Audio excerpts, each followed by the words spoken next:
Brigade commander Asif ریاض بخاری کو دونوں کی فکر سب سے زیادہ دامنگیر تھی۔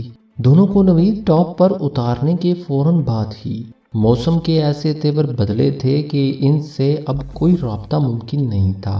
دونوں کے پاس کوئی وائرلیس سیٹ نہیں تھا کیونکہ ان کے بعد اور جوانوں کو بھی ان کے ساتھ ہی اتارنے کی جنگی حکمت عملی بنائی گئی تھی۔ بیس کیمپ میں موجود ہر جوان اور آفیسر متفکر تھا۔ ان کے اور ان کے پیاروں کے درمیان قدرت حائل ہو گئی تھی۔ وہ بھارتی فوجیوں سے تو لڑ سکتے تھے لیکن قدرت سے جنگ مشکل تھی۔ دونوں کے لیے مسلسل دعائیں کی جا رہی تھیں۔ دونوں کی سلامتی کے لیے ہر جوان اور افسر اللہ کے حضور التجائیں کر رہا تھا اور ان کی التجائیں رنگ لے آئیں۔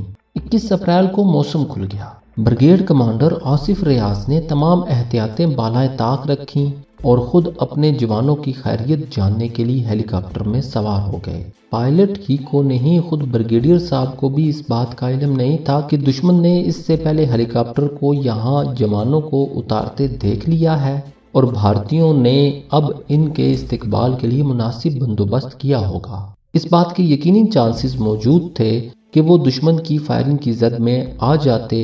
ان حالات میں بریگیڈ کمانڈ کا خود صورتحال کا جائزہ لینے کے لیے ایسا خطرناک سفر اختیار کرنا ان کا اپنے جوانوں سے بے پناہ محبت کا شاخسانہ ہی نہیں، اس احساس سے ذمہ داری کا بھی عظیم مظاہرہ تھا جو قوم نے ان کے کندھوں پر ڈال دی تھی۔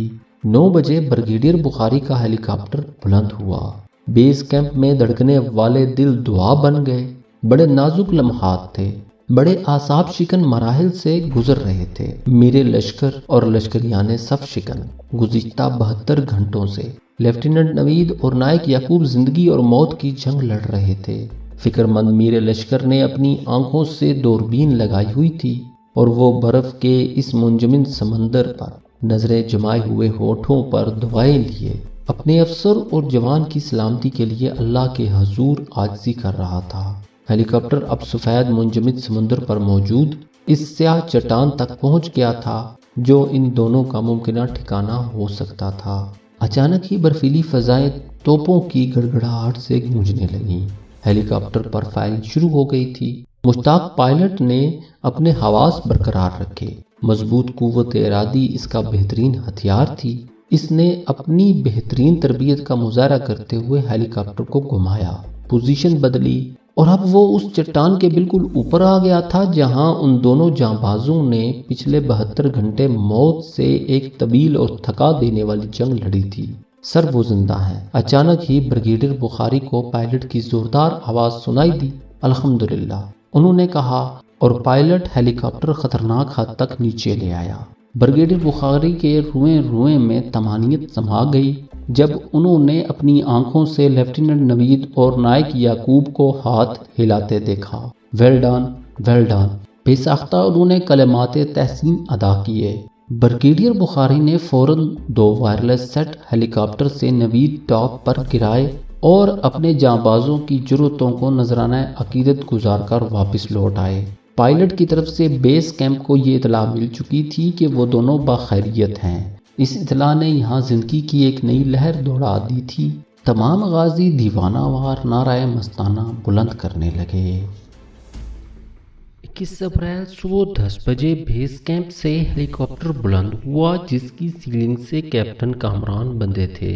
کیپٹن کامران کا استقبال نوید ٹاپ پر لیفٹیننٹ نوید اور نائک یعقوب نے کیا، جس کے بعد 8 اور جانبازوں کو بھارتیوں کی مسلسل فائرنگ کے دوران نوید ٹاپ پر کامیابی سے اتارا گیا۔ کیپٹن کامران نے ایک لمحہ ضائع کیے بغیر صورتحال کا بغور جائزہ لیا۔ ان کی تقلید میں بھارتی بھی اپنے جوانوں کو ہیلی کاپٹر کے ذریعے اتارنے کی کوشش کر رہے تھے، لیکن پاک فوج کو 22,000 فٹ کی بلندی پر مورچہ بند ہوتے دیکھ کر ان کے حوصلے دم توڑنے لگے۔ اب چوٹی تک پہلے پہنچنے کی دوڑ لگ گئی۔ کیپٹن کامران نے جان لیا تھا کہ اگر بھارتی ان سے پہلے چوٹی تک پہنچے تو ساری محنت اور یہاں 72 گھنٹے جان لیوا موسمی حالات میں گزارنے والوں کی قربانیاں ضائع جائیں گی۔ کیپٹن کامران نے جان لیا تھا کہ اگر بھارتی ان سے پہلے چوٹی تک پہنچے تو ساری محنت اور یہاں 72 گھنٹے جان لیوا موسمی حالات میں گزارنے والوں کی قربانیاں ضائع ہو جائیں گی۔ انہوں نے فوراً سپاہی سید جان اور نائک اسلم کو چوٹی پر قبضہ کرنے کے لیے روانہ کر دیا۔ دونوں شیر دل غازیوں نے اپنے ناقابل تسخیر عزم کے ساتھ رسوں کی مدد سے اپنے سامنے موجود سد سکندری کو بالآخر پاٹ لیا۔ چوٹی پر اب پاکستانی فوج قابض ہو چکی تھی۔ نائک اسلم اور سپاہی سید جان نے دیکھا پہاڑ کے دوسری طرف سے بھارتی فوجی چوٹی سے بمشکل 25-30 میٹر دور رہ گئے تھے۔ دونوں نے ایک لمحہ ضائع کیے بغیر اپنے ہتھیار سیدھے کیے اور دشمن پر آتش و آہن برسانے لگے۔ اس اچانک فائرنگ سے بھارتیوں کے دل دہل گئے۔ پہلے ہی حملے میں ان کے 2 جوان مارے گئے اور کئی زخمی ہو گئے تھے۔ بھارتی فوجی فوراً چٹانوں کی اوٹ میں دبک گئے۔ انہوں نے اندازہ کر لیا کہ وہ چوٹی فتح کرنے کی جنگ ہار چکے ہیں۔ اس کے ساتھ ہی کیپٹن کامران نے 2 اور جوانوں کے ساتھ چوٹی کی طرف اپنے سفر کا آغاز کیا اور انتہائی جرأت ایمانی سے برف کی اس نوکیلی دیوار پر چڑھ کر اپنے ساتھیوں تک پہنچ گئے۔ کیپٹن کامران نے یہاں پہنچ کر 22,000 فٹ کی بلندی پر کامران پوسٹ قائم کر دی۔ انہوں نے دشمن کی رہی سہی امیدوں پر برف جما دی۔ ایک کے بعد ایک جانباز کو کامران پوسٹ پر اترتے دیکھ کر بھارتی کمانڈر بوکھلا گیا۔ اس کے لیے اب چوٹی پر پہنچنا تو ناممکن تھا۔ اسے اپنی اور ساتھیوں کی سلامتی کی فکر دامنگیر ہونے لگی۔ دوسرے ہی لمحے وہ وائرلیس پر کمانڈنگ افسر سے مخاطب تھا۔ سر، ٹاپ تک کوئی راستہ نہیں جاتا، ہیلی کاپٹر سے بھی پہنچنا ممکن نہیں، پاکستانی بھی وہاں نہیں پہنچ سکتے، ہمیں واپس آنے کی اجازت دی جائے۔ ناظرین، اگر آپ اس طرح کی مزید ویڈیوز دیکھنا چاہتے ہیں تو چینل کو سبسکرائب کریں اور ساتھ میں موجود گھنٹی کے نشان کو دبا دیں تاکہ ہمارے آنے والی ویڈیوز آپ کو بر وقت ملتی رہے۔ اور اگر آپ یہ سیریز مکمل دیکھنا چاہتے ہیں تو نیچے ڈسکرپشن میں دیے گئے لنک پر کلک کریں۔